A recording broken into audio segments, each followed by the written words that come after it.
Good evening, everybody. I'm Ty House, and along with Alex Warner, we'll be bringing you tonight's action as the Greenville GreenWave open up their 2023 football season tonight against the Eaton Eagles. With me is Coach Bart Smits, and Coach, it's always exciting to get the first game under your belt. You've practiced hard all summer. You weight room, and everything comes together, and tonight's showtime. Yeah, tonight's the culmination of, back in January when we started getting in the weight room. And then it builds into your June workouts and July workouts, and then the last 2 weeks of camp. And I'm excited to see what this team's capable of. It's going to be a lot of new faces, a lot of guys that have not seen Friday Night Lights before. But I'm proud of how hard they're working. They're getting better every day. They're fun to coach. And I'm excited to see what this team can do. Actually, so are we, as always, Coach. Always hope breeds eternal for the mighty wave. Tell me about your coaching staff this year. I'd like to get a chance to introduce our fans to those guys as well. So you got Adam Everwine, who's our defensive coordinator again. You got Jake Porter, who coaches our wide receivers. You got Zach Randall, who coaches our offensive line. Jacob Custer coaches our defensive line. Dave Schmitz helps out with our defensive backs. Doug Schmidt coaches our running backs. And we got Mike Crampton came back this year. He's volunteering for us, helping out with the freshmen and receivers and defensive backs. So it's kind of neat when you get former players. Like my first year at Greenville was when Jacob Custer was a senior, and then obviously Michael graduated 2 years ago. So you're doing something right when you got guys that leave your program that still want to be involved. So I'm happy with my staff. We're working hard to get the best product we can on the field. That's all you can ask for, Coach. Eaton comes in, and they've had a pretty good, successful run the last couple of years. And I'm not sure what they're returning from last year, but they've had a good program building here in the last few years. Yeah, Eaton, they're well coached. Coach Davis has been down there for 10, 11 years now. And we've been playing them for about 12 or 13 years now, so there's not going to be any confusion about what each team's bringing to the table. They're young up front this year. They graduated a lot of offensive and defensive linemen, but most of their skill kids are back. The big running back is back, number 17 at receiver, and then number 18, their quarterback, is not the passer that they've had in years past, but he's very dynamic with his feet. So our goal tonight defensively is to keep their skilled kids in the box, make them work the field, and try to get stops when we can. And then, what we got to do offensively is we got to get better at blocking. From the last 2 scrimmages, we've gotten better each time, but it all starts up front. Big believer in that. And Evan Mannix, year 2, just looking for him to take control of the offense and lead us to a victory. You're right. It always starts up front. I know you got a couple returning kids that are young. When I say young, they're not young anymore. They were young last year, and they got to be leaders this year. Yeah, Jackson Everwine, Kate Natus played up front. That's about all when it comes to linemen we got coming back, and Andrew Winter. So, but the sophomores that we're throwing in there, they're molding well together. Because of the injury bug, we haven't got our best line together yet, but tonight will be the first time that we got our best guys out on the field. So hopefully they can gel together and they can block for us up front and let our guys go do their thing. As always, Coach, good luck, and let's get that first win tonight. Thank you very much. All right. Well, Alex and I'll be back with more pregame comments in a moment. Welcome back, everybody. Ty House along with Alex Warner as we bring in tonight's first football game of the season as our Mighty Wave play host the Eaton Eagles from Preble County. And first game of the season, Alex, is always a little nervousness on both teams. You're looking for the season to get started. As Coach mentioned, there's been a lot of hard work in the offseason. Now's the culmination of all that hard work. We're going to find out a lot about this young Greenville ball club here in the early going. Eaton comes in. Their last 3 years, they've won 23 games against 12 losses. Been in the playoffs. They won their first playoff game last year. Now, as he said, they've got a young line, but they've got their skill people back.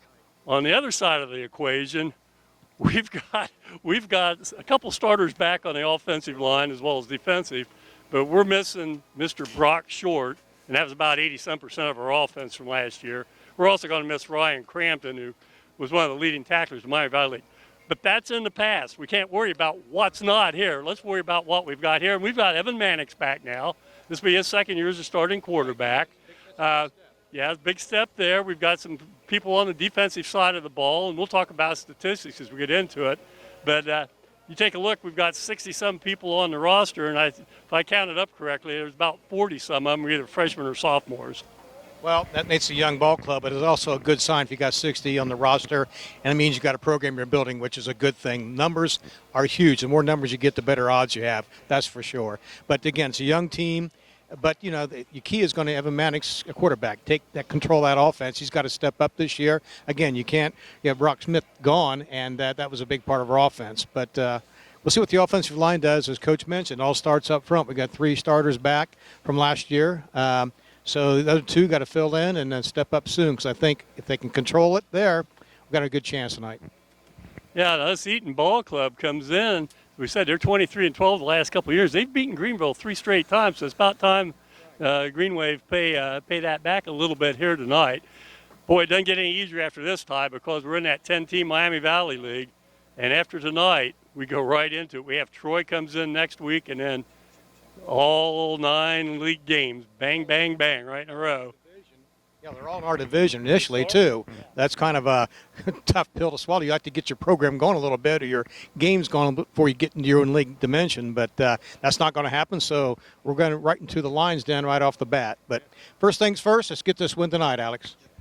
We're glad you folks could join us. This is the 17th season for Ty and myself doing Wave football, and we're glad you could join us here as Friday Night Lights kick off. Opening game is the Greenville GreenWave play host to the Eaton Golden Eagles. Ty and I'll be back in a little bit, and we'll take a look at some other pregame comments as we start off the 23 fall football season.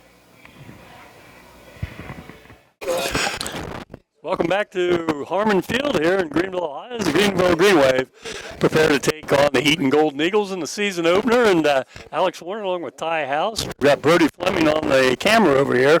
Glad you could join us as we get ready to kick off season of GreenWave football. And Ty, a lot of questions will be answered in this first ball game here in non-conference play against Eaton.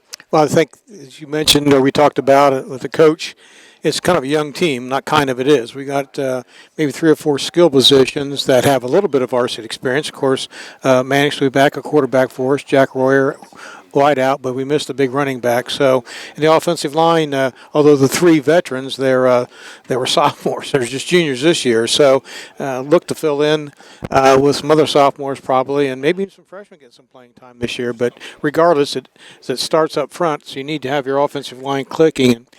And scrimmage-wise, we didn't fare nearly so well. We've improved upon it, and that's what you expect right now. But it's exciting to at least see the Wave get out there and at least get a good start against what's traditionally been a pretty stout, at least the last 3 seasons, Eaton team. So if we can do that, Alex, make a good showing and build on that, that's important for us. We'll take a look at some of the individuals here in just a minute. But we're getting ready for the start of the national anthem is played by the Greenville High School Marching Band of Pride and the color guard from the American Legion Post here in Greenville will raise the colors.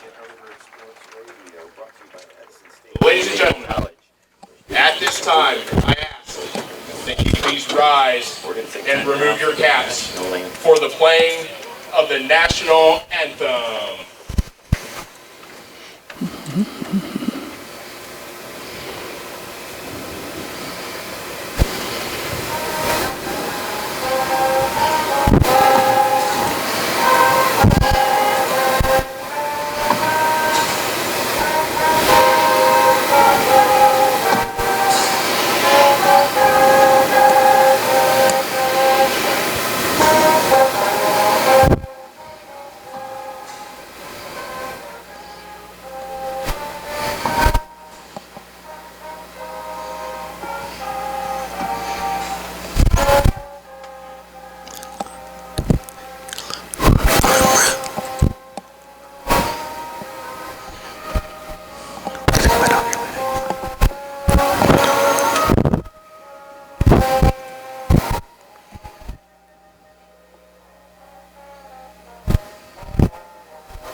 All righty. Yeah. Very well done. Yeah. Nicely done by the Band of Pride. Might mention a young marching band of pride, too. Well, let's take a look, Ty. Last year, Greenville, 2-8 overall, 2-7 in the Miami Valley League. Offensively, we finished 4th out of 10 teams. So offensively, it wasn't a matter of, we could move the ball and score points. And we did. unfortunately, defensively, we were dead last, and that's something that's really going to have to be worked on. And we hope that the defense has improved from last year. Yeah, it's we gave got up to. 43 points a ball game last year. Eaton, on the other hand, Eaton came in last year. They were 7-5 overall. Won their first playoff game against Middletown Fenwick, and then lost to Cincinnati McNicholas in the second round. But they were 4-3 in the Southwest Buckeye League.